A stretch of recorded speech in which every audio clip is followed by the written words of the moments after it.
Hello students, welcome to Canonical Classes. और आज के इस वीडियो में हम स्टडी करेंगे इफेक्ट ऑफ डाइल्यूशन। मतलब अगर आप किसी भी सॉल्यूशन को डाइल्यूट करते हो या उसमें एक्स्ट्रा वाटर ऐड करते हो तो उसके ऊपर क्या इफेक्ट पड़ेगा। ठीक है, अगर हम कॉन्टिन्यूसली पानी ऐड करते जाएंगे सॉल्यूशन में तो उसकी कंडक्टेंस पर क्या असर पड़ेगा और कैसे असर पड़ेगा, वो सभी चीजें हमने इसके अंदर डिस्कस करनी है। तो जितने अच्छे से, मतलब सपोज मेरे पास एक ये सॉल्यूशन है, दिस इज अ बीकर, ठीक है, और इसके अंदर मैंने इतना इलेक्ट्रोलाइट प्रेजेंट है, मेरा इतना लेवल में इलेक्ट्रोलाइट प्रेजेंट है। ओके, अब देखिए कंडक्टेंस के लिए जितने अच्छे से फ्लो होगा आयंस का, जितने अच्छे से आयंस फ्लो हो सकते हैं उतनी उसकी कंडक्टेंस ज्यादा होगी। ठीक है, तो अब हम क्या कर रहे हैं, हम यहाँ पे ऐड करना स्टार्ट कर रहे हैं वाटर, एडिंग वाटर हम इसमें ऐड करना स्टार्ट कर रहे हैं। और जैसे ही हम इसके अंदर वाटर को ऐड करना स्टार्ट करते हैं, ठीक है, तो वॉल्यूम जो है, ठीक है, on adding water increase in volume takes place, है ना। On adding water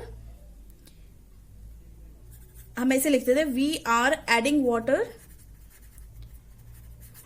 water to increase what volume. क्या इंक्रीज करने के लिए? वॉल्यूम। जब हमारा जो वॉल्यूम बढ़ता रहे तो उसकी जो कंसंट्रेशन है वो कम होती रहती है। ठीक है, मतलब concentration decreases as volume increases. तो ये स्टार 5 पॉइंट है आपका, कंसंट्रेशन डिक्रीजेस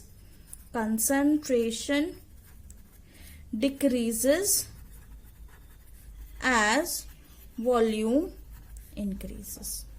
ठीक है, तो देखिए ये लाइन का मतलब क्या है कि कंसंट्रेशन कम हो गई और वॉल्यूम बढ़ गया। इसका मतलब ये है, जैसे आपके पास ये इतना इलेक्ट्रोलाइट है, अब इसके अंदर जो आयंस है वो बिल्कुल पास है। सपोज ये ए पॉजिटिव और बी नेगेटिव आयंस के बीच में इतना डिस्टेंस है। ठीक है, जैसे ही इस इलेक्ट्रोलाइट के अंदर, मतलब नंबर ऑफ आयंस है, जैसे ही आपने इसके अंदर क्या किया, वाटर ऐड कर दिया, ऊपर से आपने इसमें क्या डाल दिया, वाटर ऐड कर दिया, तो होगा क्या, कंसंट्रेशन, मतलब पर ml में अगर हम देखें कि 1 ml के अंदर देखोगे निकाल के, तो आपको पहले आयंस आ रहे थे अप्रोक्सीमेटली 100, लेकिन अब आपको आयंस आएंगे कुछ, मतलब 4-5 आयंस ही मिलेंगे। ठीक है, 100 आयन से 4-5 आयन में कन्वर्ट हो गया, क्योंकि अब उसके अंदर ज्यादा क्या प्रेजेंट होगा, वाटर प्रेजेंट होगा।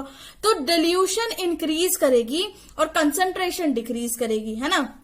डाइल्यूशन, जैसे ही हम डाइल्यूशन को इंक्रीज करेंगे, डाइल्यूशन मतलब addition of water, dilution increases होती है, तो फिर जो आपकी कंसंट्रेशन है वो डिक्रीज हो जाएगी, कंसंट्रेशन डिक्रीजेस। ठीक है, कंसंट्रेशन डिक्रीज होगी। कंसंट्रेशन क्यों डिक्रीज होगी? क्योंकि जो वॉल्यूम था, वॉल्यूम वो इंक्रीज हो गया, है ना। वॉल्यूम उस सॉल्यूशन का इंक्रीज हुआ है, लेकिन वो प्योर सॉल्यूशन नहीं है, उसके अंदर आपने क्या ऐड कर दिया, वाटर ऐड कर दिया, तो वाटर की वजह से उसका वॉल्यूम इंक्रीज हुआ है। फॉर एग्जाम्पल, आपने 1 कप मिल्क लिया है और उस मिल्क के अंदर आपने 2 ग्लास वाटर डाल दिया है। ठीक है, तो जो मिल्क की कंसंट्रेशन है वो तो डिक्रीज हो गई ना, आपको सिर्फ व्हाइट कलर का वो वाटरी सब्सटेंस दिखेगा, वो एक्चुअल में मिल्क का कंटेंट उसके अंदर बिल्कुल कम हो जाएगा। ठीक है, जितना 1 कप मिल्क के अंदर आपको जो भी कैल्शियम विटामिन जो भी मिलने वाले हैं, वो उतने, मतलब उसकी जो कंसंट्रेशन है, वो जब आपने उसको डाइल्यूट किया, आपने उसके अंदर 2 ग्लासेस वाटर डाल दिए, तो उसके बाद वो मिल्क की जो टेंडेंसी, उसकी जो पोटेंसी है वो बिल्कुल कम हो जाएगी, वो सिर्फ एक वाटरी सब्सटेंस मिलेगा व्हाइट कलर का, बट वो एक्चुअल में मिल्क नहीं होगा। उसी तरह से क्यों नहीं होगा? क्योंकि इसके अंदर मिल्क की कंसंट्रेशन कम होगी। उसी तरह से डाइल्यूशन भी जब बढ़ाओगे तो कंसंट्रेशन डिक्रीजेस और वॉल्यूम क्या हो जाएगा आपका, इंक्रीज हो गया। और इंक्रीज किसकी वजह से हुआ? वॉल्यूम। एक्चुअल में तो वॉल्यूम बढ़ रहा है पानी की वजह से, क्योंकि सॉल्यूशन तो हमारे पास इतना ही था, इतना यहां तक हमने पानी डाला है, तो पानी का अमाउंट इतना हो जाएगा और सोल्यूशन का अमाउंट इतना हो जाएगा। राइट, करेक्ट है। ठीक है, तो जैसे ही डिक्रीज हुआ तो डिल्यूशन इंक्रीजेस, कंसंट्रेशन डिक्रीजेस, और जैसे ही कंसंट्रेशन डिक्रीज हो गई, क्यों हो गई? Due to which ease of flow electron increases, है ना। यहां पे लिखेंगे जैसे ही कंसंट्रेशन डिक्रीज हो जाती है तो जो ईज है, ease of flow of electron, ease of flow of electrons नहीं लिखते, आयंस लिखते हैं, ease of flow of ions, ठीक है, इंक्रीजेस। आयंस का फ्लो बढ़ जाएगा। ठीक है, आयंस को बहुत सारी स्पेस मिल जाएगी घूमने के लिए। ओके, जैसे ही आयंस का फ्लो क्या हो गया, इंक्रीज हो गया। फॉर एग्जांपल, ये बीकर था आपके पास, ये सॉल्यूशन था। ठीक है, इसमें एक आयन था आपका, ये ए पॉजिटिव, एक आयन था बी नेगेटिव, ठीक है, ये कंसंट्रेटेड सॉल्यूशन था। लेकिन जैसे ही आपने इसको डाइल्यूट कर दिया, इसको डाइल्यूट कर दिया मतलब इतना फिल कर दिया, तो इनके बीच का जो पहले वाला डिस्टेंस है वो इतना है। अब इनके बीच में जैसे आपने यहां तक उसको फिल कर दिया, अब इसके बीच का जो डिस्टेंस हो जाएगा वो ये हो जाएगा। तो ये this is increase in distance. इतना क्या हो गया, आपका डिस्टेंस बढ़ गया ना दोनों के बीच में। तो ड्यू टू क्या हो गया कि मतलब डिस्टेंस जैसी ईज ऑफ फ्लो क्यों इंक्रीज हुआ, क्योंकि ease of flow of ion increases due to increase in distance, due to increase in distance, ठीक है, क्योंकि डिस्टेंस में बढ़ोतरी होगी, मतलब डिस्टेंस बढ़ गया है, ठीक है, between them due to increase in distance. जैसे ही डिस्टेंस भी बढ़ गया तो इनके बीच में यहाँ पे देखो कुछ ना कुछ फोर्स ऑफ अट्रैक्शन है, बट इतनी दूर जाने से, इतनी फार अपार्ट जाने से इनके बीच का जो फोर्सेज ऑफ अट्रैक्शन है वो भी क्या हो गए, कम हो गए। तो हम इसको बोल सकते हैं कि forces of attraction also decreases, ठीक है, and forces of attraction decreases, and forces of attraction decreases, ठीक है जी। फोर्सेज ऑफ अट्रैक्शन क्या हो गए आपके। वहीं पर अगर हम बात करें कंडक्टेंस की किसी भी सॉल्यूशन की, तो after dilution of any solution, after dilution of any solution, किसी भी सॉल्यूशन के डाइल्यूशन के बाद, after dilution of any electrolytic solution, ठीक है, इट्स कंडक्टेंस इंक्रीजेस। ये इलेक्ट्रोलिटिक सॉल्यूशन है, सिंपल सॉल्यूशन नहीं है, ठीक है, उसकी जो क्या है, इट्स कंडक्टेंस इंक्रीजेस, ठीक है। ये बात तो क्लियर हो गई कि किसी भी सॉल्यूशन को डाइल्यूट करने के बाद उसकी कंडक्टेंस क्या हो जाती है, बढ़ जाती है। रीजन बीइंग मैंने आपको समझा दिया, क्या रीजन था कि पहले जब इसकी कंडक्टेंस, मतलब जब ये सॉल्यूशन एक दूसरे के साथ प्रेजेंट थे, सिर्फ इलेक्ट्रोलाइटिक सॉल्यूशन था, जब डाइल्यूशन नहीं हुई थी, तो मॉलिक्यूल्स जो थे, वो आयंस जो थे, वो बिल्कुल पास पास में था, डिस्टेंस बहुत कम था, ठीक है। लेकिन जैसे आपने उसके अंदर वाटर ऐड कर दिया तो उन दोनों के बीच में क्या आ गया, वाटर आ गया। जैसे उन दोनों के बीच में वाटर आ गया, उसने उन दोनों को डिस्टेंस अपार्ट कर दिया, ठीक है, मतलब दूर दूर भेज दिया, और दूर दूर भेज दिया, बीच में क्या आ गया, वाटर आ गया, ठीक है। तो इसीलिए कि आफ्टर डाइल्यूशन, तो जैसे ही उसके बीच में डिस्टेंस ज्यादा आ जाएगा, तो अब जो आयंस है वो फ्रीली मूव कर सकते हैं, और हमें तो पता है कि फ्रीली मूव करके ही कंडक्टेंस को क्रिएट किया जा सकता है। मतलब आयंस जब तक फ्रीली मूव नहीं करेंगे तब तक कंडक्टेंस पॉसिबल नहीं होगी, ठीक है। तो चलिए आप डिस्कस कर लेते हैं about degree of dissociation. Degree of dissociation, what is degree of dissociation. Degree of dissociation क्या होता है भाई, डिग्री ऑफ डिसोसिएशन। देखिए, मतलब कितने अमाउंट में कोई भी सब्सटेंस डिसोसिएट हो रहा है। फॉर एग्जांपल अगर मैंने HCl का सॉल्यूशन लिया है, तो HCl कैसे ब्रेक करेगा, H positive plus Cl negative, मतलब दिस इज कंप्लीट ब्रेकडाउन, है ना, कंप्लीट ब्रेकडाउन हुआ इनका, या कंप्लीट डिसोसिएशन भी बोल सकते हैं, कंप्लीट आयनाइजेशन भी बोल सकते हैं, ठीक है। तो इसके केस में कंप्लीट हुआ। लेकिन अगर मैं एग्जांपल लेती हूँ, क्योंकि ये क्या था, एक आपका स्ट्रॉन्ग एसिड था, स्ट्रॉन्ग एसिड लो चाहे स्ट्रॉन्ग बेस लो, वो कंप्लीट ब्रेक डाउन करते हैं। वहीं पे अगर मैं वीक एसिड की बात करूं, सपोज मेरे पास ये है, ठीक है, तो ये क्या करेगा, CH3COO negative plus H positive, ठीक है, this is partial breakdown, this is partial breakdown. और पार्शियल ब्रेकडाउन क्यों हुआ, क्योंकि ये कैसा एसिड है, वीक एसिड है। कैसा एसिड है, वीक एसिड है। तो अगर स्ट्रॉन्ग एसिड है तो कंप्लीट ब्रेकडाउन होगा, और वीक एसिड है तो पार्शियल ब्रेकडाउन होगा, ठीक है। तो उसी तरह से degree of dissociation is represented by alpha, और अल्फा की वैल्यू सबके लिए अलग अलग होती है। फॉर एग्जांपल अगर यहाँ पे कंप्लीट डिसोसिएशन हो रहा है तो मतलब 100% डिसोसिएशन हो रहा है, और अगर 100% डिसोसिएशन हो रहा है मतलब अल्फा इज इक्वल टू 100% है, तो इसका मतलब अल्फा की वैल्यू किसके इक्वल है, 1 के इक्वल है। वेरी इंपॉर्टेंट थिंग, ठीक है। बट यहाँ पे इनकम्प्लीट डिसोसिएशन हो रहा है, तो मैक्सिमम वैल्यू अल्फा की 1 है, क्योंकि ये तो 100% हो गया, तो इसमें तो 100 से कम होगी, तो alpha is less than 1। Very important, ठीक है। वीक इलेक्ट्रोलाइट के लिए हमेशा आपकी जो अल्फा की वैल्यू है वो 1 से क्या रहती है, लेस देन ही रहेगी, चाहे वो कितनी भी लेस हो चाहे वो कितनी भी ज्यादा हो, उससे फर्क नहीं पड़ेगा। अब देखिए इफेक्ट जो है हमारे पास डिसोसिएशन का, हम केस 1 में अगर हम इलेक्ट्रोलाइट लेते हैं तो मैंने आपको यही बता दिया H पॉजिटिव Cl नेगेटिव में डिसोसिएट हो गया, ठीक है। तो जैसे ही हम वाटर ऐड करेंगे डाइल्यूशन में, नो चेंज, कोई भी चेंज नहीं आएगा क्योंकि वो पहले 100% ब्रेक हो चुका है, ठीक है। तो जो भी उसमें जितनी भी कंडक्टेंस है वो इन 100% की वजह से आएगा, तो कोई चेंज नहीं होगा। तो हम यहां पर ये पॉइंट नोट डाउन कर सकते हैं कि on dilution of strong electrolyte, on dilution of strong electrolyte, strong electrolyte की डाइल्यूशन पे, ठीक है, there is no change, there is no change, कोई भी चेंज देखने को आपको नहीं मिलेगा क्योंकि पहले से ही वो 100% डिसोसिएट होगा।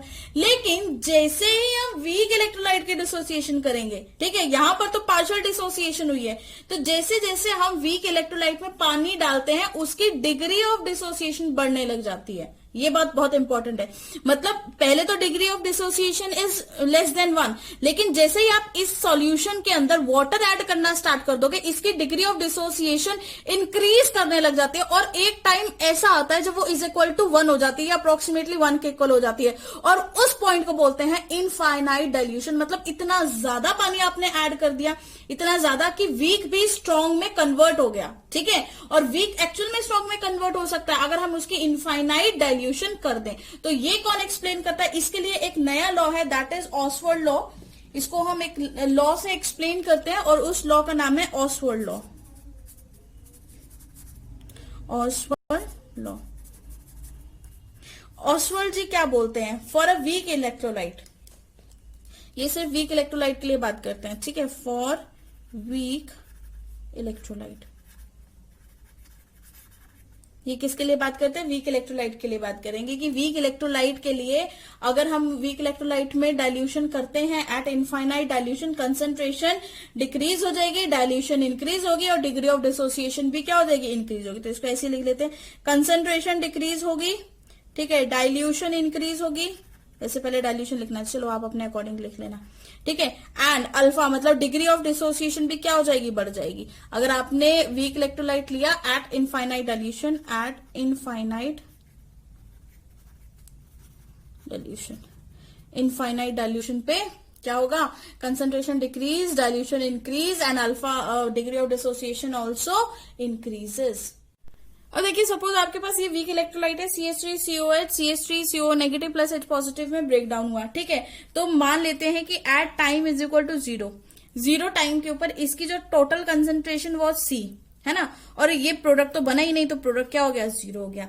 अब मैं ले लेती हूँ टाइम एट इक्विलिब्रियम, इसलिए इक्विलिब्रियम कंडीशन मैंने अटेन कर दी। तो इक्विलिब्रियम कंडीशन पे जो ये प्रोडक्ट बना वो कितना बना? C alpha. अगर ये प्रोडक्ट C अल्फा है तो ये भी क्या होगा? C अल्फा हो गया। मतलब अगर एक आयन ब्रेक कर रहा है कंप्लीट तो वो 100% ब्रेक डाउन होगा, और 100% मतलब 50 उसका 50 उसका, ठीक है, या 100 उसका 100 उसका, तो दोनों का बराबर ब्रेक डाउन होगा, है ना। तो इसीलिए इसको हमने क्या ले लिया? C alpha. तो ये भी अपने आप क्या हो गया? C alpha. तो जो प्रोडक्ट मिला है वो टोटल रिएक्टेंट में से माइनस कर दो, तो आपको पता लग जाएगा कि आपके पास रिएक्टेंट कितना बच गया है, ठीक है। तो अगर मैं यहाँ पे K इक्विलिब्रियम लिखना चाहूं, K इक्विलिब्रियम किसके इक्वल होगा? Product upon reactant, product is C alpha into C alpha divided by C minus C alpha, ये हो गया, ठीक है, जो कि किसके इक्वल हो जाएगा? इज इक्वल टू किसके इक्वल हो जाएगा? C स्क्वायर अल्फा का स्क्वायर डिवाइडेड बाय, क्योंकि C इंटू सी, अल्फा इंटू अल्फा दोनों का स्क्वायर होगा, डिवाइडेड बाय, यहां से C कॉमन ले लो, C1 माइनस अल्फा। इस C से ये स्क्वायर कैंसिल हो गया, ठीक है। तो यहां पर जो आपके पास जो प्रोडक्ट बन के आया दैट इज C अल्फा का square divided by 1 minus alpha.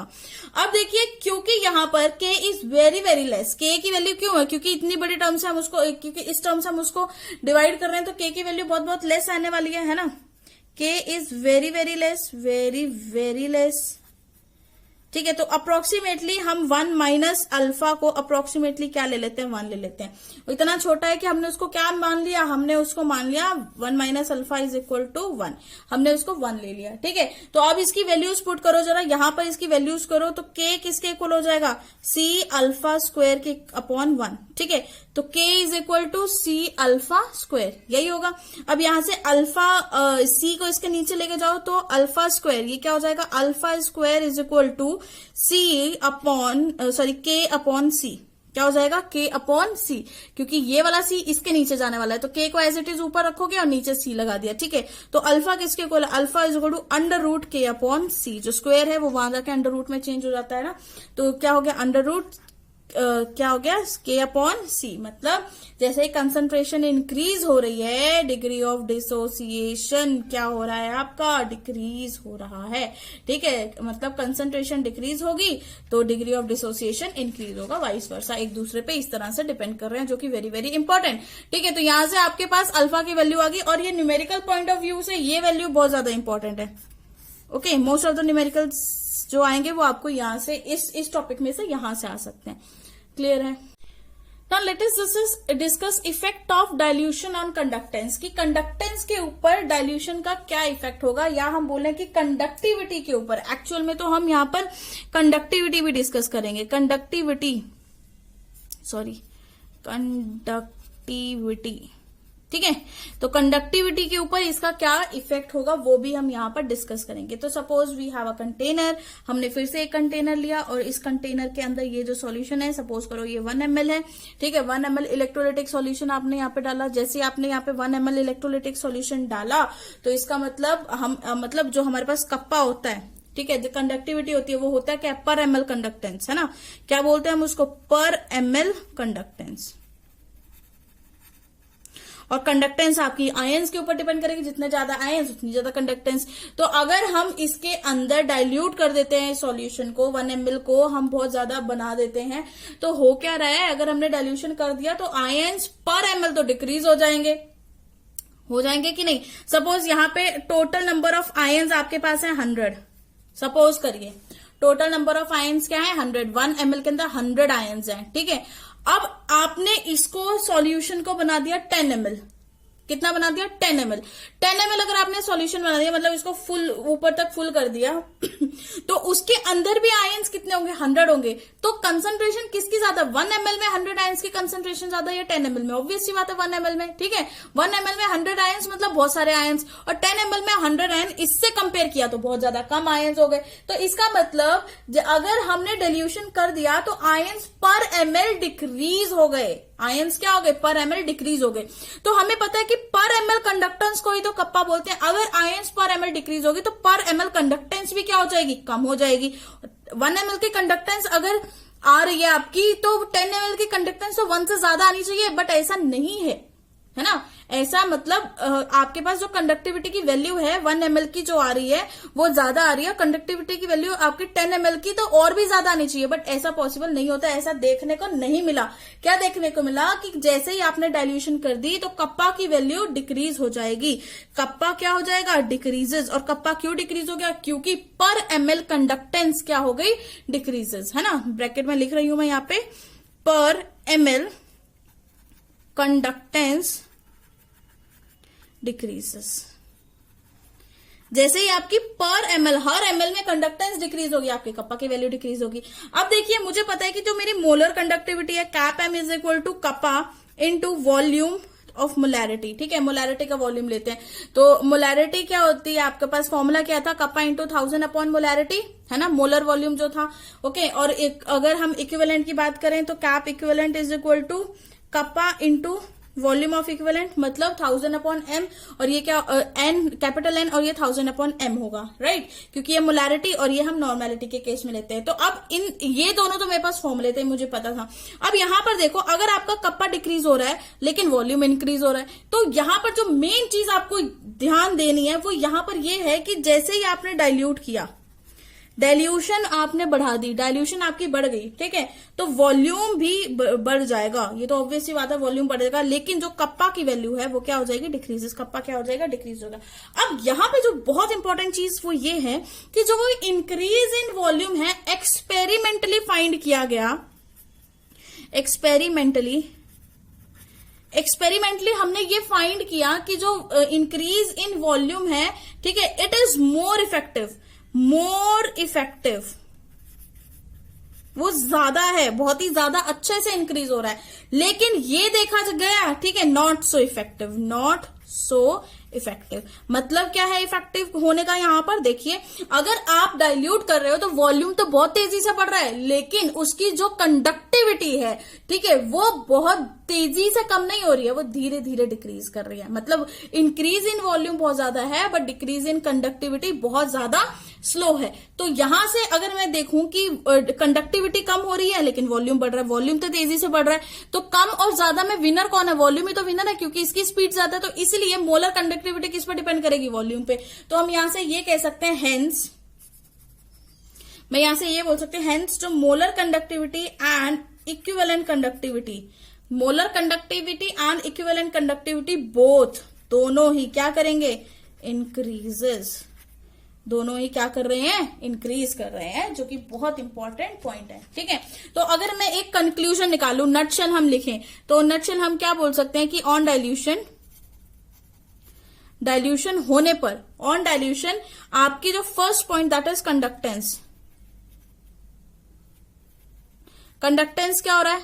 Conductance बढ़ रही है।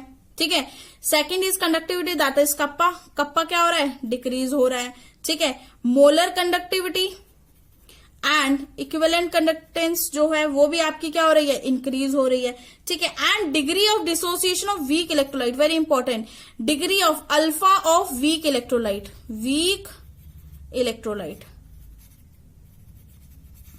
अल्फा जो है वीक इलेक्ट्रोलाइट का, वो भी क्या हो रहा है? इंक्रीज हो रहा है। और वो कितना इंक्रीज होगा? Depending upon infinite dilution. ठीक नहीं, सॉरी, डिपेंडिंग अपॉन डाइल्यूशन। अगर आपने इनफाइनाइट डाइल्यूशन कर दी तो वो बहुत ज्यादा इंक्रीज हो जाएगा, अप्रोक्सीमेटली आपके स्ट्रॉन्ग इलेक्ट्रोलाइट तक पहुंच जाएगा। और कम करी तो धीरे धीरे तो इंक्रीज होगा ही होगा।